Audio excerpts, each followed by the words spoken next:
మన సంప్రదాయంలో అనేక రామాయణాలు ఉన్నాయి. అందులో ఆధ్యాత్మ రామాయణం యొక్క ప్రత్యేకత ఏంటి? ఇది నిజంగా మళ్ళీ మనం ఇప్పుడు ప్రస్తుతం ఉన్నది కూడా ఈ వసంత నవరాత్రుల సమయం అమ్మ. కాబట్టి వసంత నవరాత్రుల సమయంలో శ్రీమద్ రామాయణాన్ని ఏ రూపంలో స్మరించినా కూడా అది పుణ్యప్రదం, శుభప్రదం, అది నిజంగా మంగళకరం. కాబట్టి చాలా మంచి ప్రశ్న అడిగారు. ఇప్పుడు అధ్యాత్మ రామాయణం అనేది బ్రహ్మాండ పురాణ అంతర్గతమైనటువంటి రామాయణం అమ్మ. మనకు వాల్మీకి రామాయణం మనకు అందరికీ పరిచయమే. అది 24,000 శ్లోకాల్లో మనకు లభ్యమవుతుంది, 7 కాండలుగా. అయితే ఇప్పుడు మనం చూసినట్టయితే అధ్యాత్మ రామాయణం బ్రహ్మాండ పురాణంలో సుమారు 4,000 శ్లోకాల్లో మనకు నిజంగా చతుర్వేద సారమా అన్నట్టు అక్కడ మనకు దర్శనమిస్తోంది. పురారి గిరి సంభూత శ్రీ రామార్ణవ సంగత అధ్యాత్మ రామ గంగేయం పునాతి భువనత్రయం. అసలు ఈ 3 భువనాల్ని కూడా, 3 అంటే మామూలుగా చతుర్దశ భువనాల్ని మనం 3 భువనాలుగా, త్రిభువనాలుగా భావిస్తూ ఉంటాం. ఎందువల్ల అంటే భూమిని ఆధారంగా చేసుకుని దీనిపైన దీని కింద అని. ఎలా అంటే భూలోక, భువర్లోక, సువర్లోక, మహర్లోక, జనోలోక, తపోలోక, సత్యలోకాదులు, ఊర్ధ్వలోకాలు, అలాగే అతల, వితల, సుతల, తలాతల, మహాతల, రసాతల, పాతాళాది లోకాలు, అధోలోకాలు, ఈ సమస్త లోకాలు కూడా ఏ దివ్య శక్తి చేత ప్రకాశింపబడుతున్నాయో అటువంటి రామాయణమే అధ్యాత్మ రామాయణం. మనకిచ్చినటువంటి వారెవరో కాదు, వేదవ్యాస మహర్షి. అందుకే వ్యాసోచ్చిష్టం జగత్ సర్వం అని వేదవ్యాస మహర్షి మనకు అందించినటువంటి అమూల్యమైనటువంటి విజ్ఞానం అంతా ఇంత కాదమ్మా. అష్టాదశ పురాణాలు, ఉపపురాణాలు, ఉప పురాణాలు, బ్రహ్మసూత్రాలు, అలాగే మనకు పంచమ వేదమైన మహాభారతంతో పాటు అధ్యాత్మ రామాయణాన్ని కూడా మనకు అందించారు. కాబట్టి ఇక్కడ ముఖ్యం అద్వైత విద్య. ఈ యొక్క అధ్యాత్మ రామాయణం యొక్క విశిష్టత ఏమిటి అంటే రాముని యొక్క యథార్థ తత్వం తెలుస్తుంది. అందులో కూడా ఎవరికి ఎవరు చెప్పారో మనం తెలుసుకుంటే ఆనందపడతాం.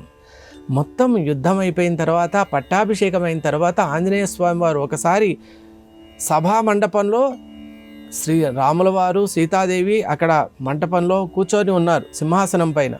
పాదాల దగ్గర ఆంజనేయ స్వామి వారు ఇంత యుద్ధంలో ఎవరూ చేయలేని పని చేసిన అఖండమైనటువంటి కార్యక్రమాలు, ఊహకందని విజయాలను అందించినా కూడా ఏమీ తెలియని పసిపిల్లవాడిలాగా అక్కడ కూర్చొని ఉన్నాడు. నాకు రామ పాదము తప్ప అన్యము అవసరం లేదు అని ఆయన ఉంటే అప్పుడు చూశాడు శ్రీరాముడు.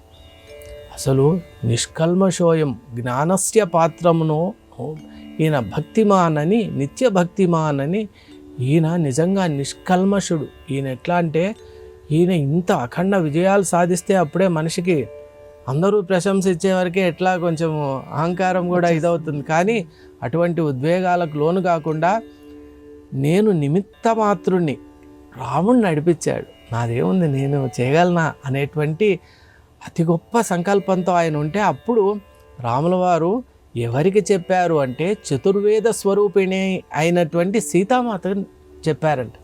ఆ ఆంజనేయ స్వామికి తత్వం అనుగ్రహించారు.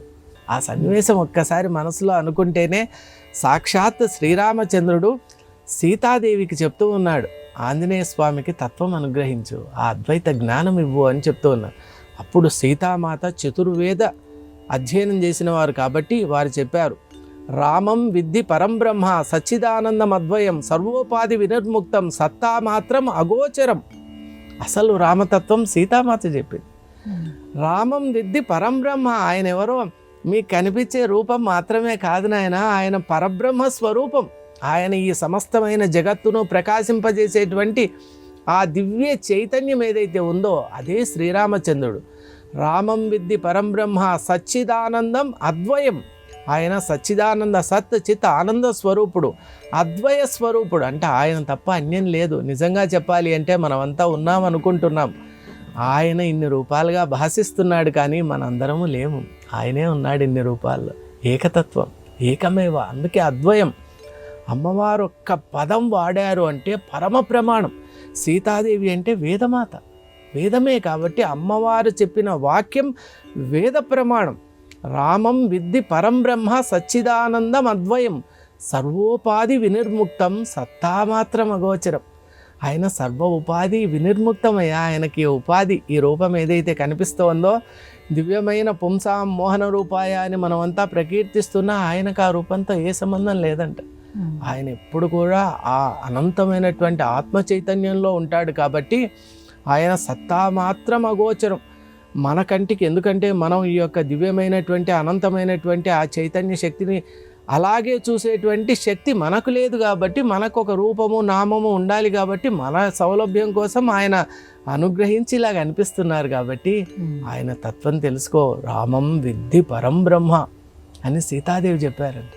అప్పుడు అటువంటి దివ్యమైనటువంటి ఈ యొక్క సన్నివేశమే కాకుండా అప్పుడు ఆ తర్వాత రాముడు కూడా జలాకాశం, ఘటాకాశం, అలాగే మఠాకాశం అనేటువంటి వేదాంతంలో ఉన్నటువంటి దివ్యమైనటువంటి ఆ సన్నివేశాలన్నింటినీ కూడా ఆంజనేయ స్వామి వారికి స్వయంగా శ్రీరాముడే ఉపదేశం చేశారు. కాబట్టి మనం ఆంజనేయ స్వామి వారిని అతులిత బలధామం స్వర్ణ శైలాభదేహం ధనుజవన కృషానం జ్ఞానినామగ్రగణ్యం అంటాం. ఎందుకంటామంటే సాక్షాత్ సీతాదేవి చేత శ్రీరామచంద్రుని చేత ఉపదేశించబడినవాడు. జ్ఞానం ఇంకా వారిచ్చిన తర్వాత ఎలా ఉంటుంది ఆ వైభవం. కాబట్టి ఆంజనేయ స్వామి జ్ఞానినామగ్రగణ్యమయ్యాడు. ఆ సన్నివేశం మనకు అధ్యాత్మ రామాయణంలో ఉంటుంది. అలాగే ఎన్ని అద్భుతాలు ఉన్నాయో, 4000 శ్లోకాల్లోనే వేదవ్యాస మహర్షి 24,000 శ్లోకాల్లో ఉన్నటువంటి సారాన్నంతా అద్వైత రూపకంగా, అధ్యాత్మ భావకంగా మనకు అందించేటువంటి దివ్య ప్రయత్నం చేశారు, సఫలీకృతులయ్యారు. అలాగే లక్ష్మణునికి కూడా 3 పర్యాయాలు ఆయన ఉపదేశం చేశారమ్మా. అయోధ్య, కిష్కింధ, ఉత్తరకాండల్లో లక్ష్మణుడు కూడా మహాజిజ్ఞాసు. రాముడు ఎప్పుడైతే ఏకాంతంగా ఉంటాడో వెంటనే తత్వం గురించి అడిగే ప్రయత్నం చేశాడు.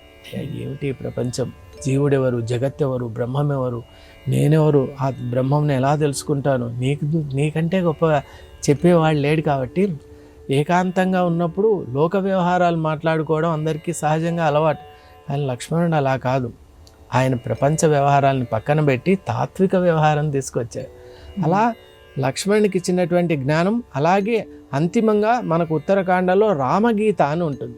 మనకి ఎలా అయితే భగవద్గీత ఉందో అలా రామగీత కూడా అధ్యాత్మ రామాయణంలో ఉంటూ అధ్యాత్మ రామాయణం యొక్క వైభవాన్ని ఇనుమడింపజేస్తూ ఉందమ్మా. అటువంటి దివ్యమైనటువంటిది అధ్యాత్మ రామాయణం.